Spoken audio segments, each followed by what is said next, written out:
এক ছিল এক গরিব কৃষক, তার নাম রহিম। সারাদিন মাঠে কাজ করত, মাটির ঘামে ভিজে যেত তার শরীর।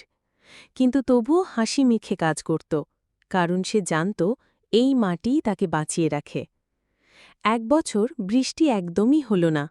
ধান শুকিয়ে গেল, ফসল নষ্ট হয়ে গেল। গ্রামের সবাই দুঃখে কাঁদতে লাগল। রহিমও চিন্তিত হল, কিন্তু হাল ছাড়ল না। সে বলল, মাটি যদি আমার মা হয় তবে সে আমাকে খালি হাতে ফেরাবে না। রহিম কঠোর পরিশ্রম করে নতুন ফসল লাগাল। রাত জেগে সেচ দিল, দিনে খেতে আগাছা পরিষ্কার করল। কয়েক মাস পর মাঠ ভরে উঠল সোনালি ধানে। চারপাশে যেন সোনার সমুদ্র। সেদিন গ্রামবাসী খুশিতে নেচে উঠল। সবাই বলল, রহিম, তুমি আমাদের আশা ফিরিয়ে এনেছ। রহিম হাসিমুখে উত্তর দিল, কৃষক হাল ছাড়লে গ্রাম বাঁচে না, আর মাটি ছেড়ে দিলে জীবন বাঁচে না।